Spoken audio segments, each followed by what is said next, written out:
Imagine that you and your friend were hired by a Mr. John to work in his clock store for $10 an hour. So day in and day out, you're in the back making these clocks, and your friend, they're in the front. When customers come into the store, your friend sells the clocks to them. Now, the end of the quarter comes, and Mr. John decides to send you both an email congratulating you for your hard work. Because of your hard work, because of all of the overtime that you've been putting in, the store was able to net $1 million in profit.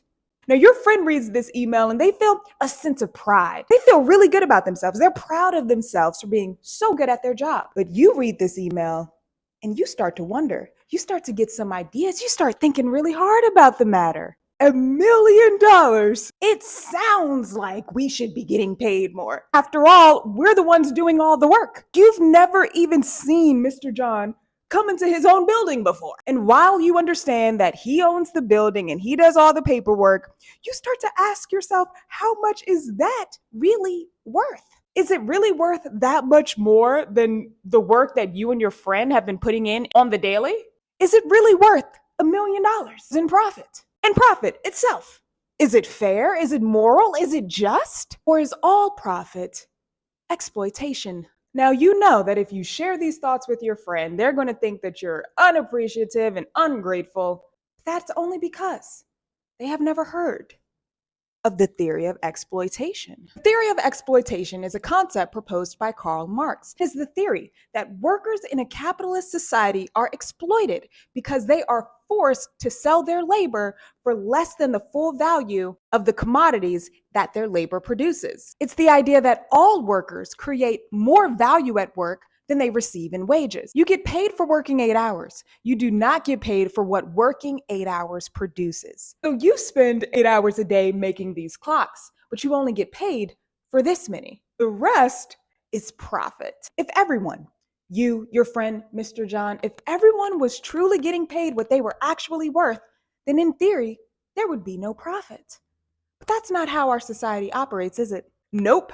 And that's because most capitalists believe in the concept of profit motive, the desire for financial gain as an incentive for economic activity.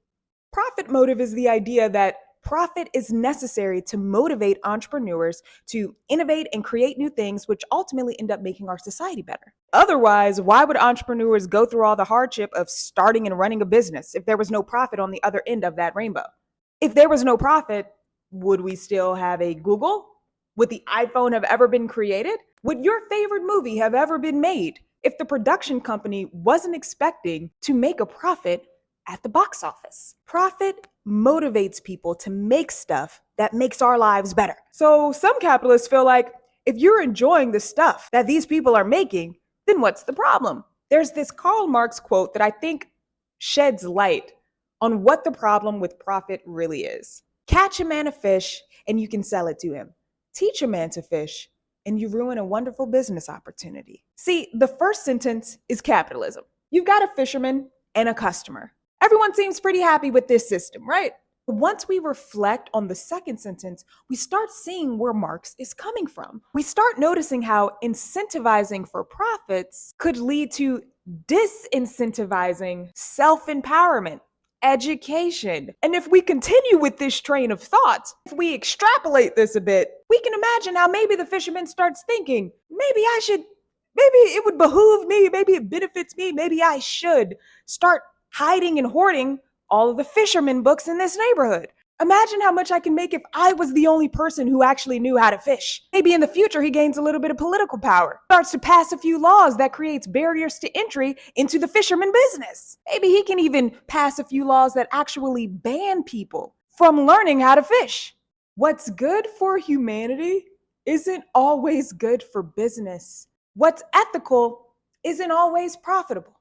Profit might motivate entrepreneurs to solve problems, but left unmonitored, profit could also motivate entrepreneurs to create new problems, or worse, ignore the biggest ones facing our society today. Take homelessness, for example.